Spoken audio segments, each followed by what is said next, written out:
ఈ రోజే డౌన్లోడ్ చేయండి. మీ ఫేవరెట్ షోస్ చూడండి. రామా, నాకు డౌట్ ఉంది. ఏంటి సార్?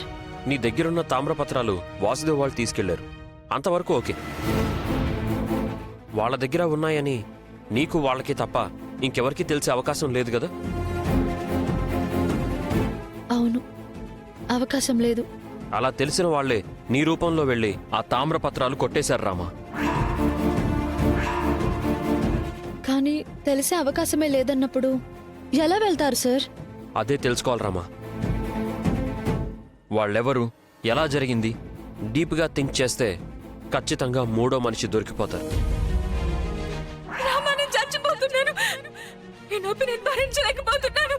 నువ్వెలా ఇక్కడికి వచ్చావు అస్మిత? నిన్నెవరు తీసుకొచ్చారు?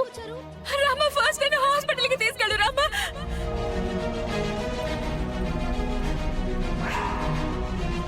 నువ్వు ఆ టైంలో అడవిలో ఏం చేస్తున్నావు?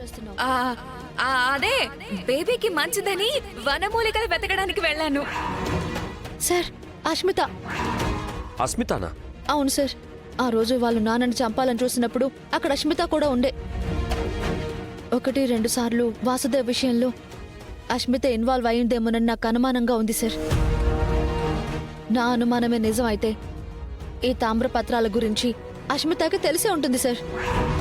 నిజమే రామా, తనకి డబ్బు పిచ్చి ఎక్కువ. పాపకి పాలివ్వడానికి కూడా ఆశ్రయమన్న దుర్మార్గురాలు తను. అలాంటిది ఆ నిధిని సొంతం చేసుకోవడానికి తానే తామ్రపత్రాలని ఎందుకు కొట్టేసి ఉండకూడదు?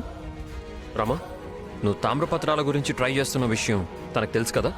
నా వల్ల కాదు అని చాలాసార్లు నన్ను వెనక్కి లాగాలని కూడా చూసింది సార్. సో అస్మిత నీ వేషంలో వెళ్ళి తామ్రపత్రాలు కొట్టేసిందన్నమాట. 100% అదే అయి ఉంటుంది సార్. తన గదిలో చూద్దాం. పద.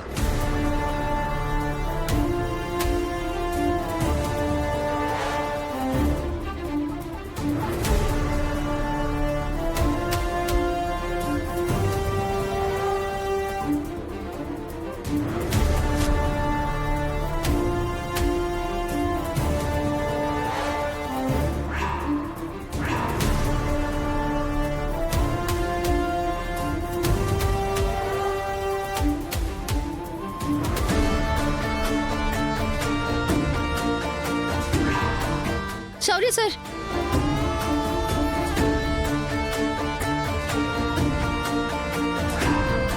మీ అనుమానం నిజమే సార్. అస్మిత నాలా వెళ్ళి తామ్రపత్రాలని కొట్టేసింది. ఎంత తెలివిగా ప్లాన్ చేసింది సార్. క్రిమినల్ బ్రెయిన్ అని మళ్ళీ ప్రూవ్ చేసింది. సరే రామా, ఇంకా ప్రాబ్లం సాల్వ్ కదా. తామ్రపత్రాలు వాసుదేవ్కి ఇచ్చి పాపను కాపాడుకుందాం.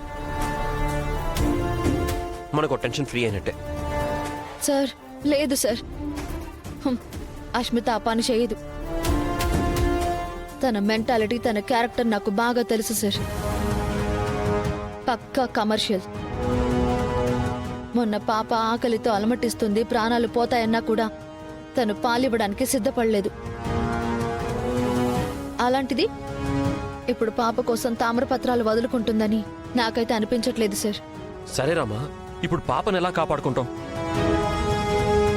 ఫస్ట్ తామ్రపత్రాలు ఎక్కడ పెట్టిందో తెలుసుకుని మనమే పాపని కాపాడాలి సార్.